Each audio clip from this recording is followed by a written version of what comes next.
Welcome to Wrestling with Heart, a podcast looking at pro wrestlers giving back to their community. Join me, Stanley Carr, as I interview wrestling's hottest names who use their platforms as entertainers to raise awareness and do community service. Hello and welcome to another edition of Wrestling with Heart. This is the show where we talk with professional wrestlers and professional wrestling personalities about their lives in and outside of the ring, as well as doing acts of charity work, community service, volunteering, and spreading positivity. We're always about the positive vibes here on the show, and with me today, I've got a very special guest. She is a pro wrestling journalist, content creator, interviewer, and she is all over social media, so we'll talk about the cool things that she is doing throughout the podcast.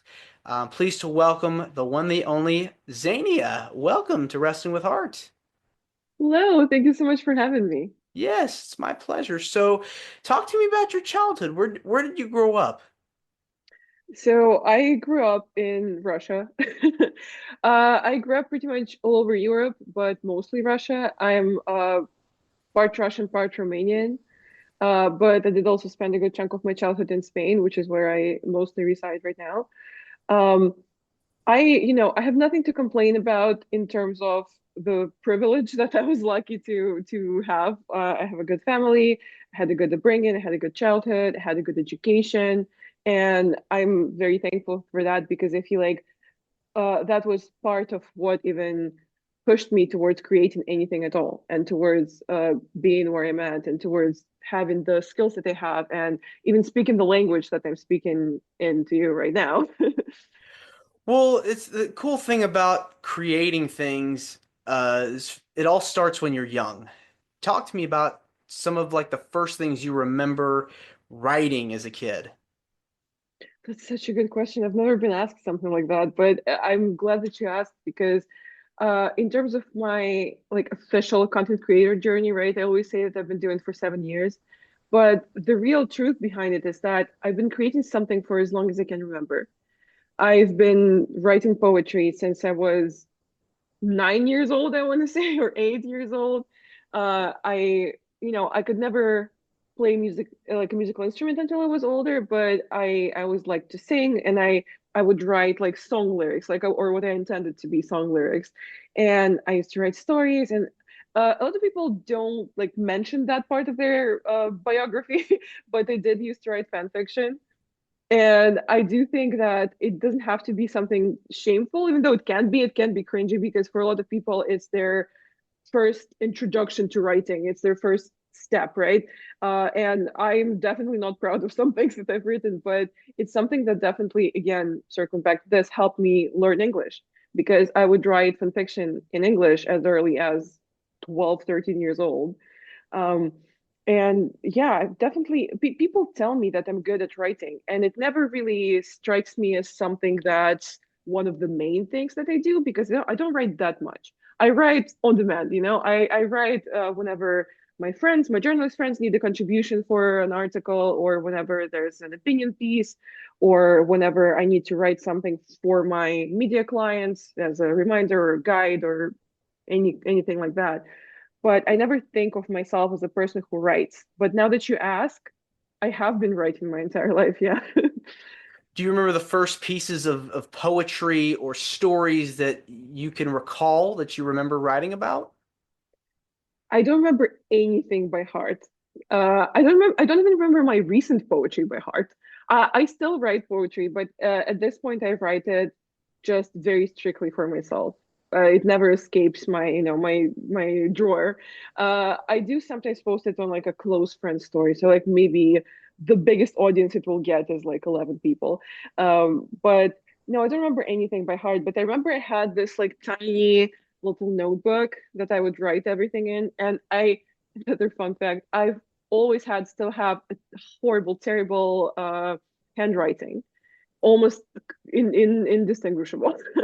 So at this point, I think if I went back, a lot of the things I wouldn't even be able to read. Well, the important thing is you have a dream, you've stuck with it for so long, you're passionate about what you do, and was wrestling something that you grew up watching as a kid? How did you get interested in pro wrestling? Yes and no, because I feel like when I tell Americans that I started watching at 11 years old, it's nothing special. And a lot of people start watching earlier than that. And a lot of people have this experience of, say, like their dad bringing them to their first indie show when they're 5 years old. A lot of my American friends have like pictures of a famous wrestler who wasn't then famous, like holding them as a kid. Wasn't the experience for me. But for someone who's from Eastern Europe, starting at 11 was early. Because wrestling wasn't something that was ever mainstream in Eastern Europe. It still isn't. It's growing. It's a growing scene in Russia, in Romania as well. And I actually even made a mini documentary about wrestling in Romania, but the first ever wrestling school in Romania. It's on my channel. People can check it out on my Xenia did that YouTube channel. Um, but yeah, it was something I grew up with. I stumbled upon it accidentally. I was actually in England because my mom, who's a designer and artist, had worked there. She was designing a trophy for a fashion competition. And I was flipping through the channels in our hotel room and stumbled upon SmackDown at the time. And the rest is history. It was love at first sight. Who are your favorites to watch growing up? When I first started watching at 11 years old, I vividly remember seeing Kofi Kingston, and he was one of my first favorites. And I remember like tuning into WWE and hoping that he would have a match. I was so excited to see him wrestle.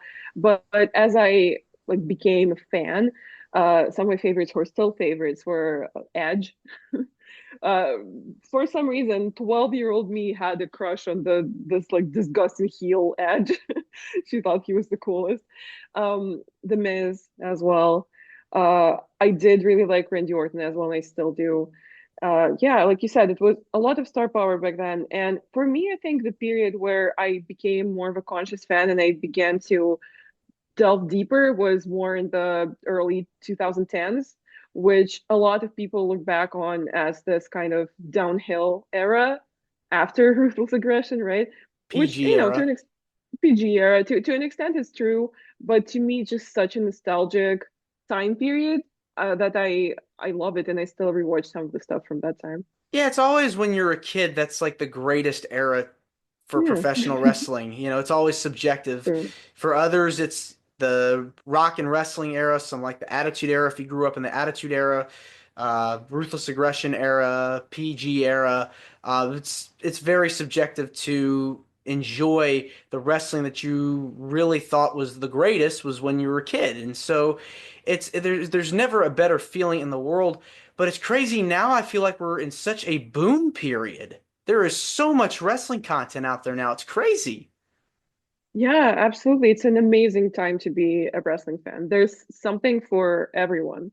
There's so much variety, and with the help of social media, there's so many promotions and so much talent that can get that audience and can get that reach that couldn't previously. So absolutely, yeah. And we have access to wrestling from all over the world, and we just don't have enough hours in the day. Do you recall the first wrestling event you went to? Oh, absolutely. Yeah, 1,000%. Um, so it's funny because the first wrestling event that I ever bought a ticket to wasn't the first one that I went to.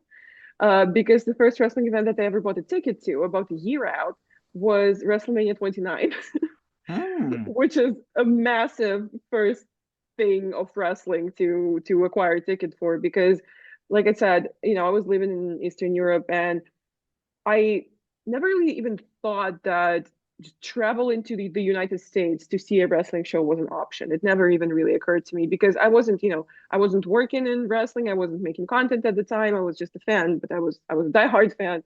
And at the time that WrestleMania 29 happened, I'd already been a fan for like 8 years, so it was a long time coming. But the first show that I actually went to, WWE happened to have a house show in Moscow, Russia before then. So I that was the first show I ever went to, and the first ever wrestling related event that I ever had any kind of live experience with. It was insane because it was the Miz's meet and greet. The Miz Hmm. being one of my absolute favorite wrestlers ever, and at the time he was my one favorite wrestler. Like, because at the time I only watched WWE. I wasn't mature in my wrestling journey, so he was he was the light of my life. He was my absolute favorite. And they were sending people places to do like PR and to do meet and greets where they had upcoming house shows. So when I saw the announcement on Twitter, I cried. I like collapsed on the carpet and cried. Got the ticket, and it was insanity. It was at the mall, just outside of Moscow, Russia, and the crowd. I don't think I since then I've been to so many wrestling shows, events, meet and greets, cons, everything. Since then, I don't think I've ever seen a bigger crowd for a meet and greet than that. It was insanity. People just walking all over each other, pushing each other, just sea of people. It was like smack in the middle of like the atrium of the mall, and it was just full. All you could see was heads. I don't know how I even ever got to the front. I think I like, I was kind of just pushing my way through because I felt like I needed more than other people. But then, like, I definitely cried at the security guard and I just been like, hey, this is so important to me. Can you please help me? And they did. Then I waited like another like good hour for sure in that line. And I think like coming up to the front, I looked a mess because I clearly had been crying. And a couple of people before I like was supposed to go to the front, I like caught his eye and I smiled, or I think I tried to smile maybe, and he was just like,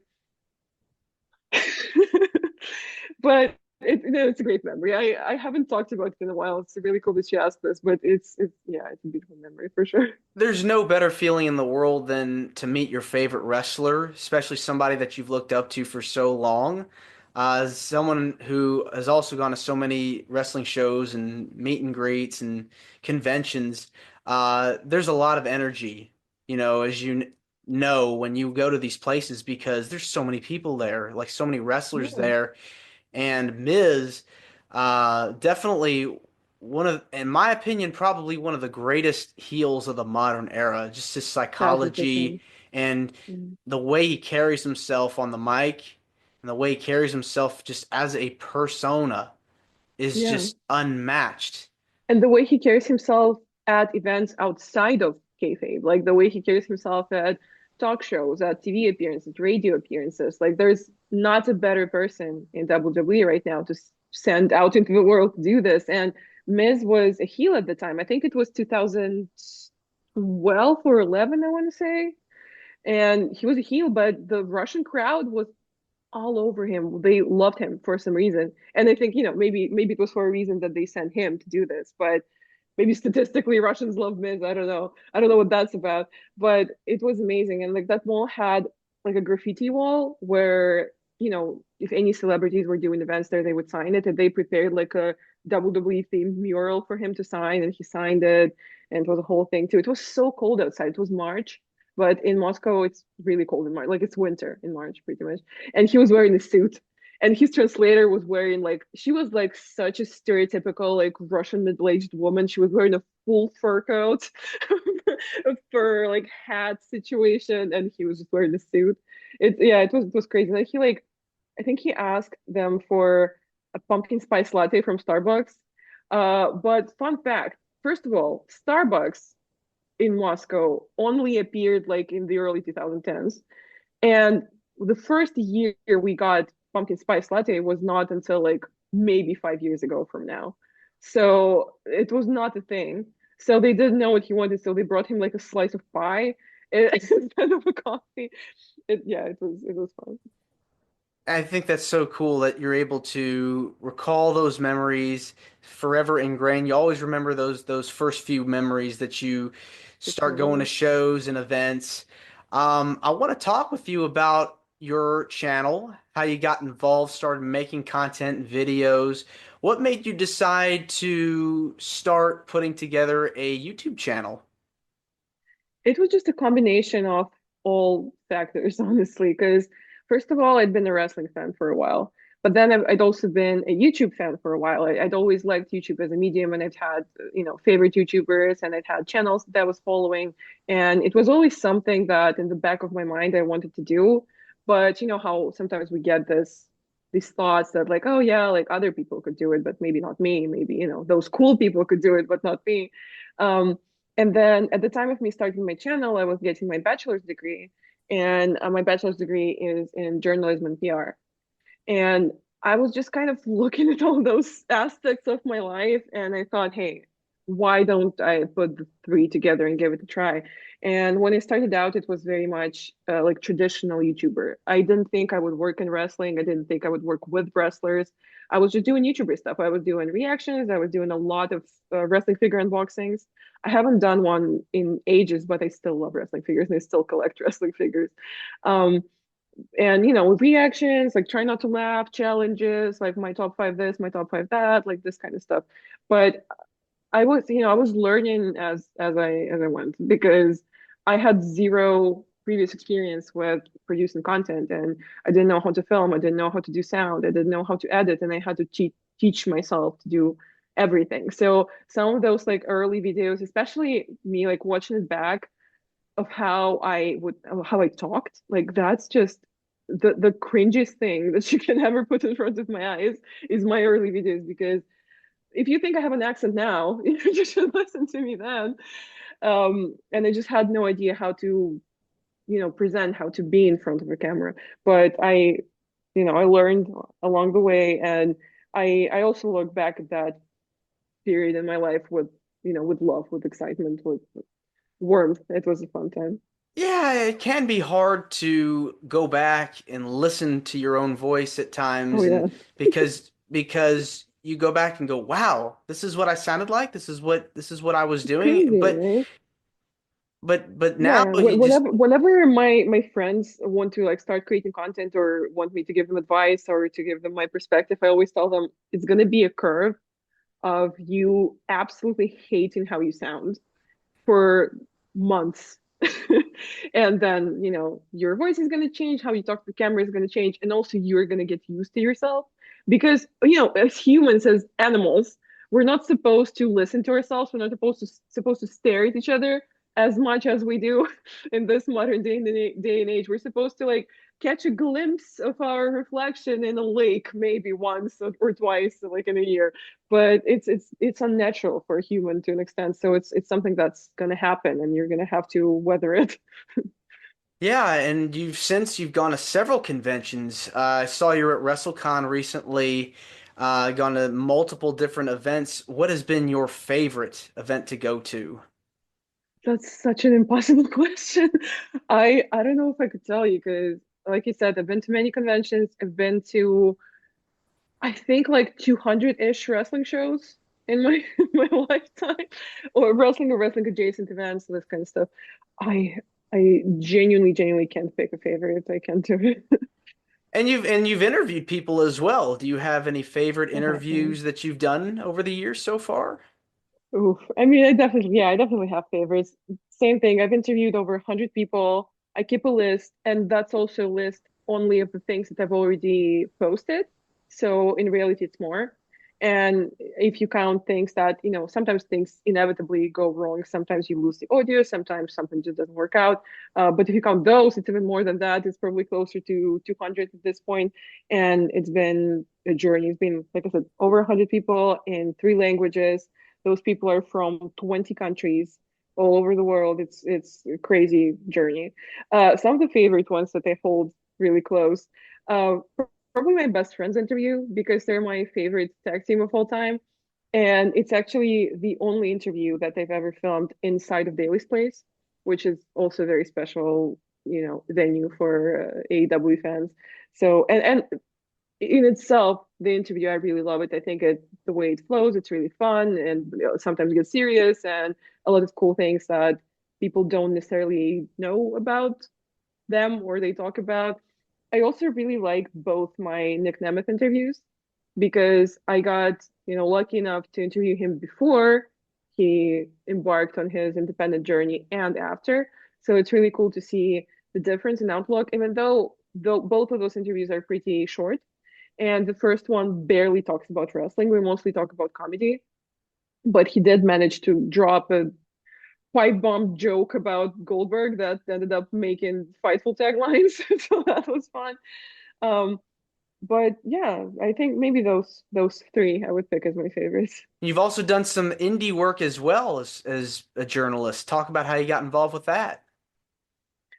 I think like it started fairly early into my career. It started back in Russia, and like I said, I never thought it would come to that. I never planned for it, but my local promotion, which ended up becoming my first home promotion, reached out to me because they saw that my channel was growing and they saw that, I was getting invited to podcasts and this kind of stuff, and they wanted to work together, but we didn't really know in what capacity. So that's how I got sucked into doing interviews. Never wanted to do interviews, but now it's my favorite thing to do. It's one of my absolute favorite things to do. And my first ever, like, it wasn't my first ever interview, but it was my first, like, proper sit down, well lit interview, was actually Ultramantis Black, the Chikara legend. So, fun fact, he used to go to Russia to wrestle a lot because he has friends there, and he's vegan, so there's like a community of punk vegan people around wrestling in Russia. So that's where he fit right in. And it was an insane opportunity to have as your first ever proper interview. I was crazy nervous, and I brought my best friend to help me. I brought two of my friends actually, and one of them is a wrestling person, and we met through wrestling. And at the time, he was a fan, but now he's the main commentator for that promotion back in Russia. Um, and my other friend, my best friend to this day, she's not a wrestling fan at all. Like Mm. I've tried to get her into it many times, and she doesn't like it, which is fine. Not everyone has to like it. But she just was so clueless to anything that was going on around her, and like any kind of like wrestling etiquette as well. It's an anecdote that they tell people all the time, because how Ultraman is black, he wears a mask to wrestle, Hmm. right? And he's also a very distinctive looking dude. Like he's jacked. He has those like colorful tattoos. He has like a Christmas themed tattoo sleeve. So like a very distinctive looking guy. So we're like next to the locker room in our little nook where they set up the lights for us, and we're waiting for him to get ready for the interview.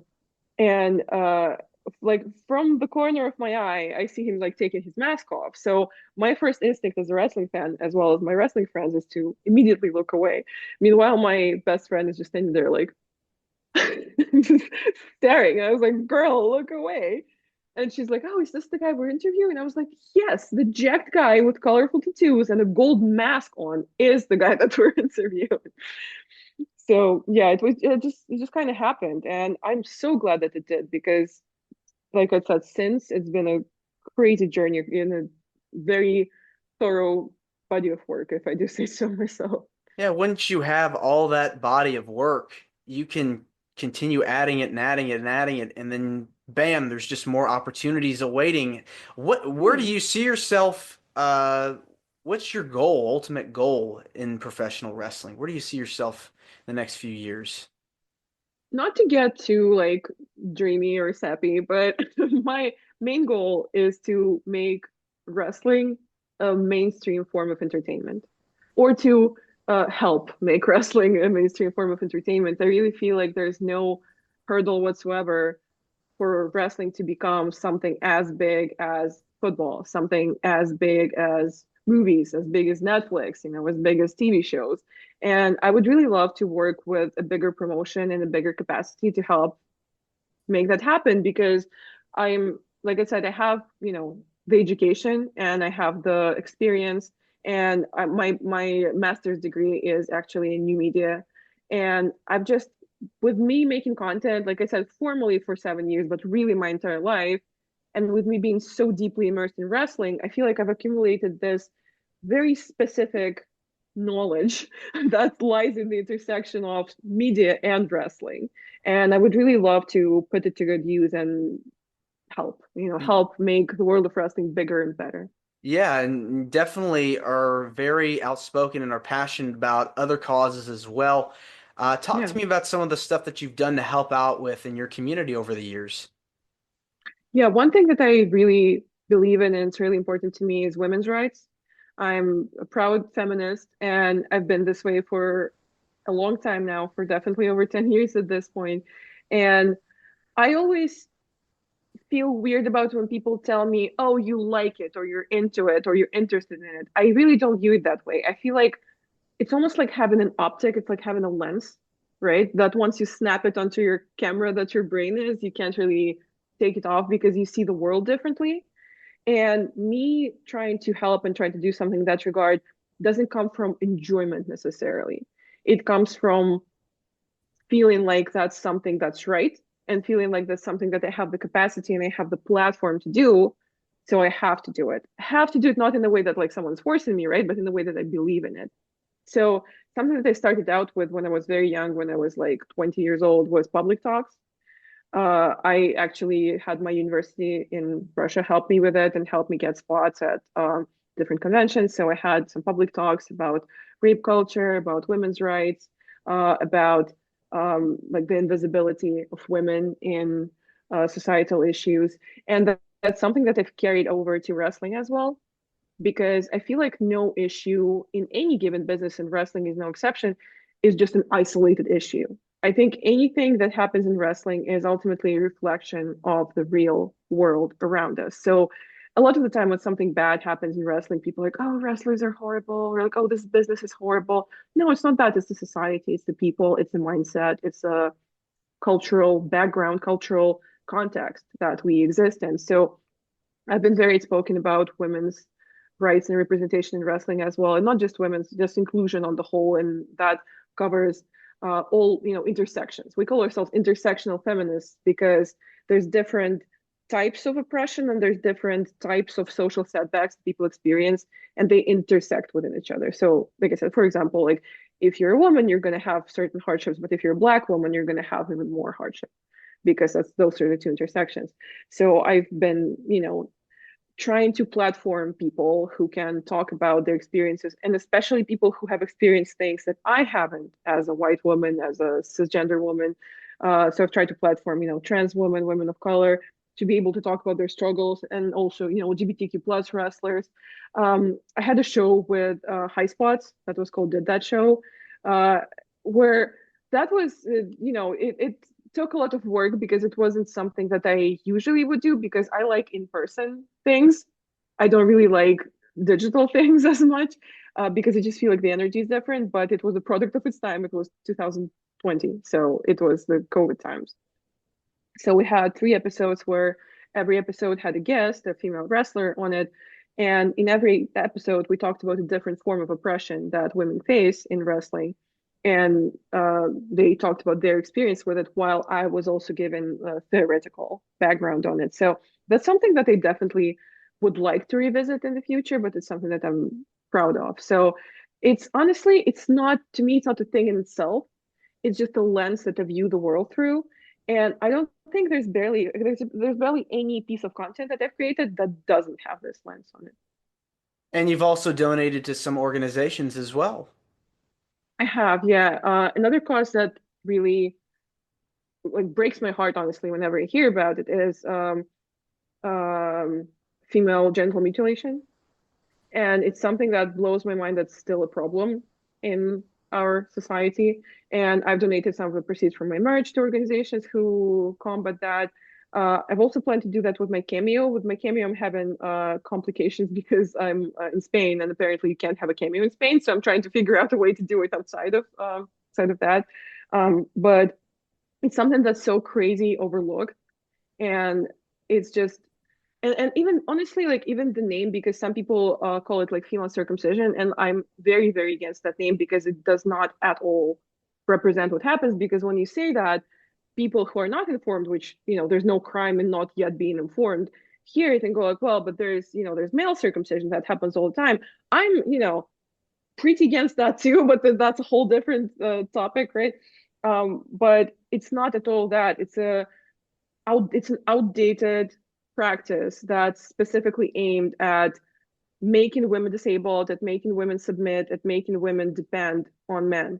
And there's been so many refugees who've had to deal with it and have had to have corrective surgery. So it's something that's just one of the more horrible things that happen in the world today. So I really believe in helping stop that.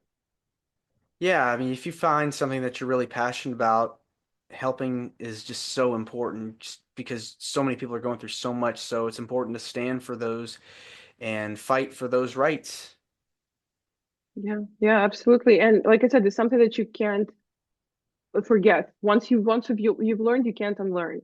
And a lot of the time in my career, I've been told to tone it down. I've been told to maybe don't ask pointed questions, maybe don't bring up this topic, maybe don't be like so outspoken about how you're feminist, feminist this, feminist that.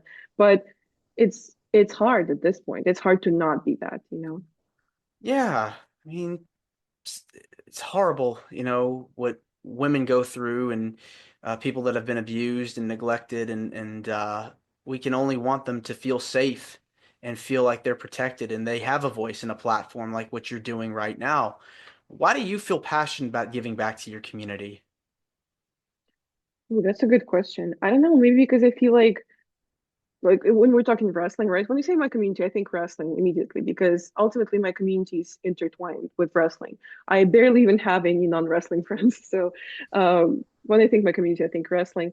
And I think it's such a multifaceted question because first of all, it's me being a woman in wrestling and me having experienced all of that, and I feel for other women in the business because I know what it's like, and I want to like I haven't experienced that many terrible things, but I have experienced some pretty bad things, and I wouldn't want anyone to ever go through that again, and that's why I do that.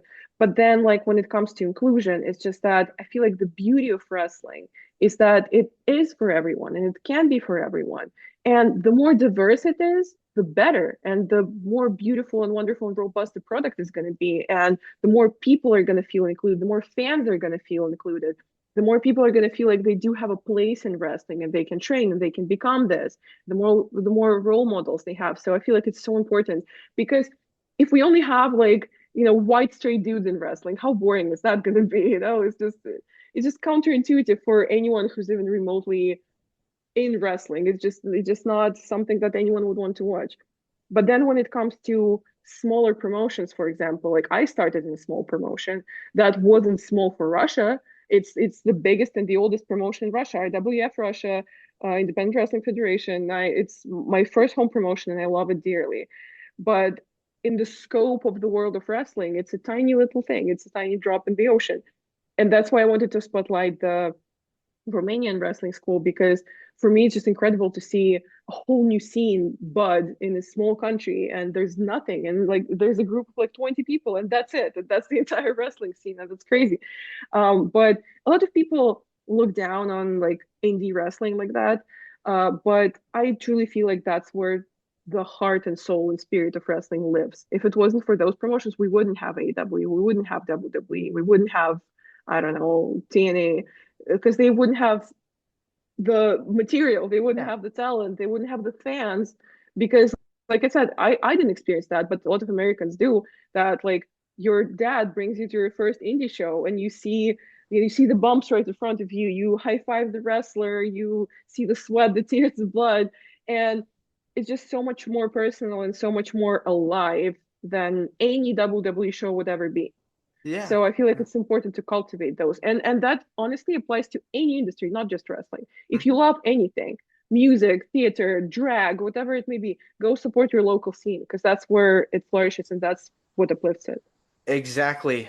Tomorrow's indie star could be tomorrow's major megastar in a huge company. So I love to hear Absolutely. that. Xenia, this has been wonderful getting the chance to speak with you. I want to say thank you for coming on to the show. It means a lot to me and to my viewers that are watching this on YouTube. Where can people find more about you on social media and your channels and everything? Yes, I am youtube.com/at Xenia did that on YouTube. That's Xenia. A lot of interviews, analytics, show coverage, anything that you'd like. And a lot of interviews always coming up and scheduled to release because I'm always behind on editing. There's always a lot of fun coming out. Um, I'm also added that on every social media platform, on Instagram, on X, formerly known as Twitter. And I do have my merch on Pro Wrestling Tees and on Teespring, and those links can be found in my social media profiles. And another thing that I recently started doing is I've started an educational program for wrestlers and promotions when it comes to media, when it comes to growing their following, establishing new streams of income. And like I said, super important for smaller promotions to grow and flourish. So if you're a wrestler watching this or a wrestling promoter, there's also links in my bio on my social media.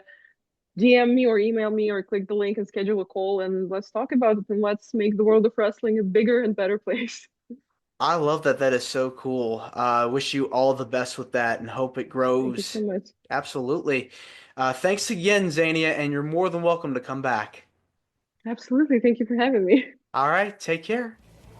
This is Wrestling with Heart. I hope you found this podcast to be informative and entertaining. If you did, please hit the subscribe button and look out for the next edition.